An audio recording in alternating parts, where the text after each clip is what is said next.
Welcome into Saints Dub by Chat Sports. I hope you guys are having a wonderful weekend. I got a full 7-round mock draft to break down after the first wave of free agency wrapped up. Now, of course, if there's any big moves, if there's any trades that go down and the Saints don't have the draft picks you're about to see on your screen, we'll make sure we inform you guys ahead of time and update the live comments. We update the description and all that, so that way you can be more informed. But let's look at what the 2024 draft picks are currently for the New Orleans Saints. They pick in the first round at number 14 overall. They have the second round pick from the Denver Broncos for that Sean Payton trade. They have the 45th selection. And then you got to wait a really, really long time to pick in the fifth. But you got a handful of fifth-round picks. You're at 149, 167, 169, and 174.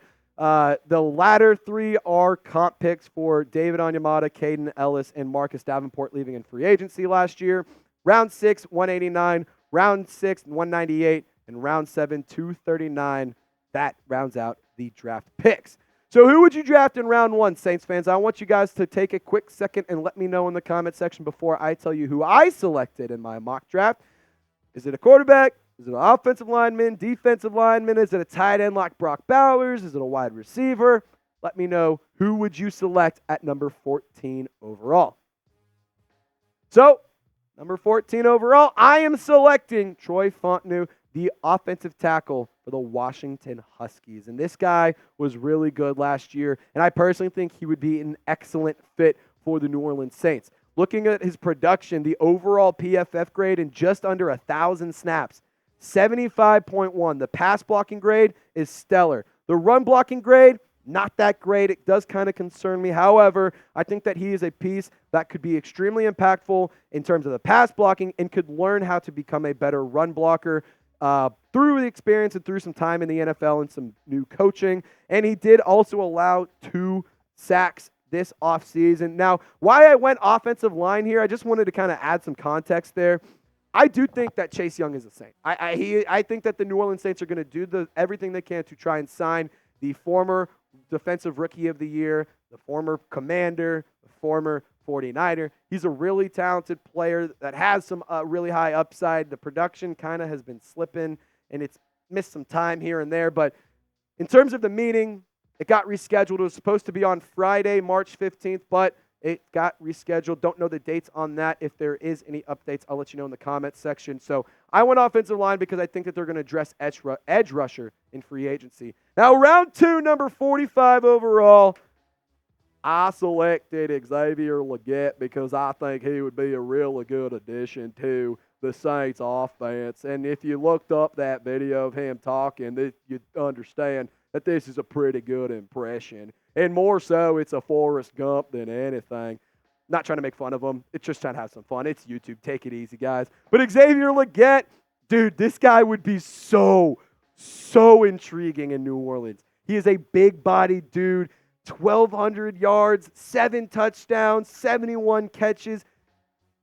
Feels like he would be an excellent Michael Thomas replacement in terms of getting a big-bodied, strong guy who can catch the ball, who can make plays, who has big playability. I love the option of signing Xavier Legette, and to be honest, I think he's my number 1 draft target in the second round for New Orleans.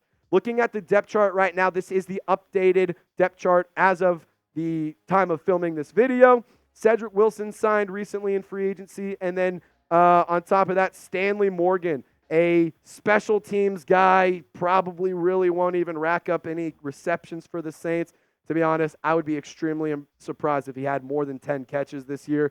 But this is how the depth chart shakes out. So that's kind of why I would go wide receiver. You need to fill out some positions. Why not round it out with another talented young piece and just have a really dynamic, young, cheap wide receiver group? Now, I want to talk about whether or not the Saints should trade up because that's kind of what their mantra has been, or not their mantra, but that's been a common theme. They're aggressive in the draft. Mickey Loomis loves trading up. He loves making trades during the draft process. And you have to wait about 105 picks. I think it's actually 104 to be exact, to make their next selection.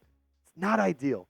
You don't pick in the 3rd. You don't pick in the 4th. That's just not a recipe for success, if you ask me. I could see the Saints packaging together some of those comp picks that they got in the 5th round to try and get into the 3rd or 4th round. But I want you to make the call for me. You get to be the GM in this situation. Would you trade up into round 3 or 4? Just give me a T for trade or a P for pass. Of course, you're going to have to give away some draft capital. You're going to have to move on from some picks, but you might get a better selection with a better player in the 3rd or 4th round than you could in getting, rather than just getting a handful of 5th round picks.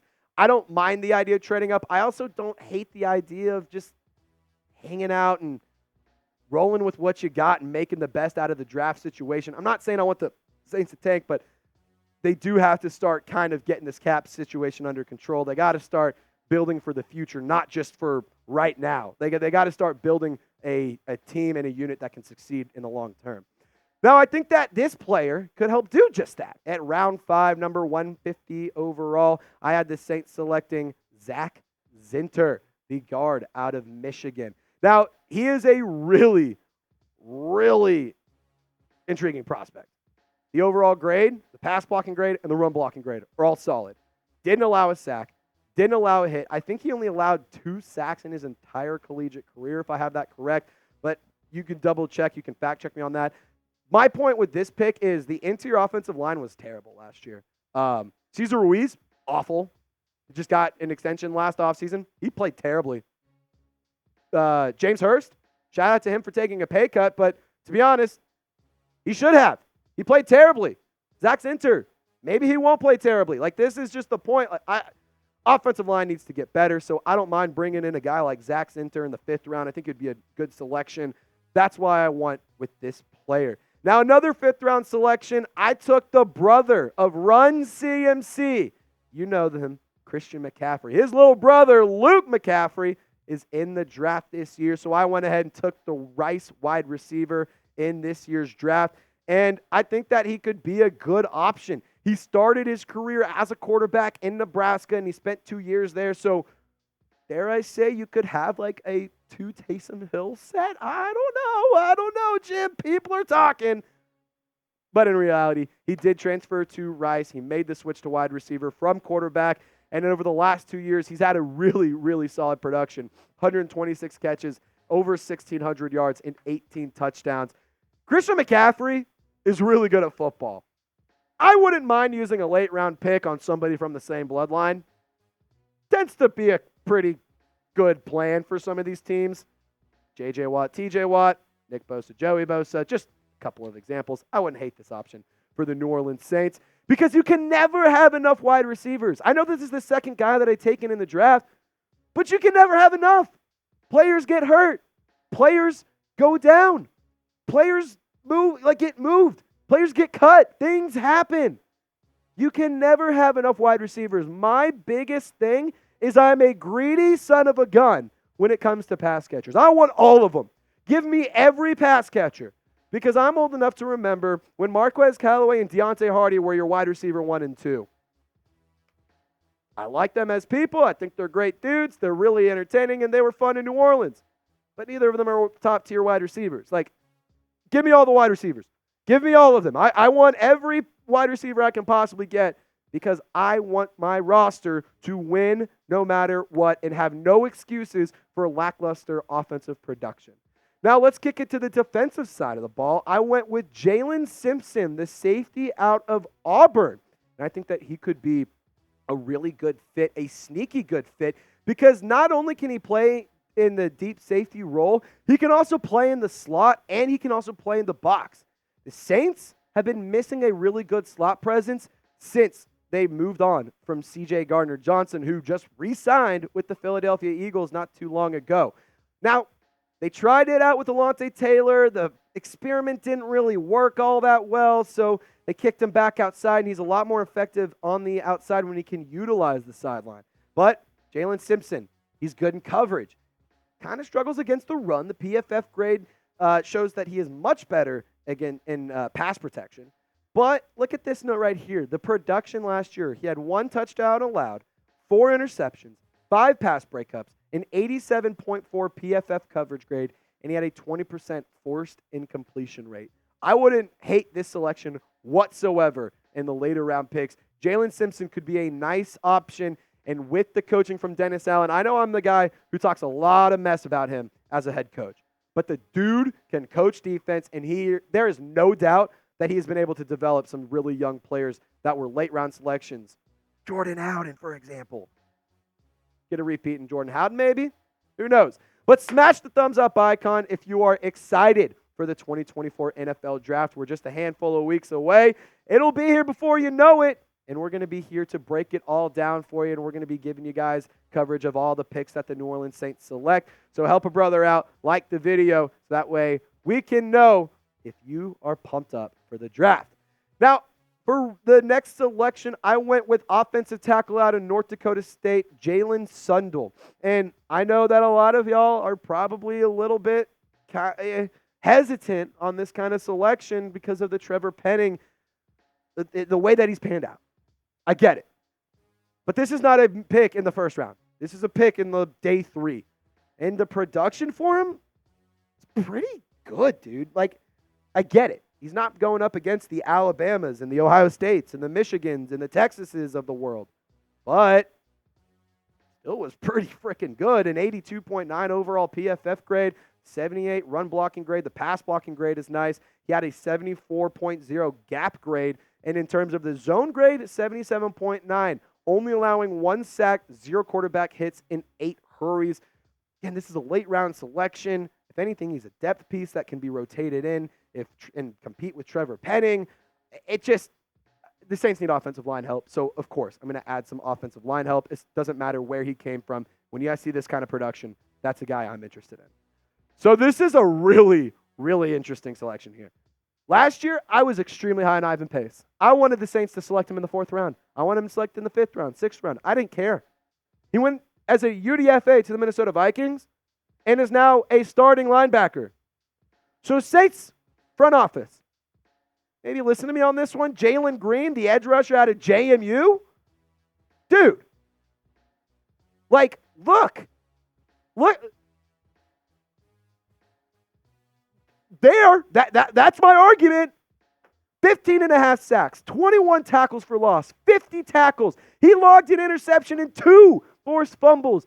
Jaylin Green might be my Ivan Pace for this year, meaning he's a late round guy that I'm extremely, extremely high on, that I would love the New Orleans Saints to select. And I can't wait for a team to take him, and I can't wait to come back next year and say, I told you so about this guy. He's going to be a really good player. I think that he is extremely nice production. He has good size, giggity. And to be honest, the sack production for New Orleans was really, really lackluster last year.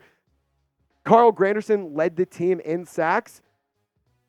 I want this guy so bad. I think this would be a really, really good fit.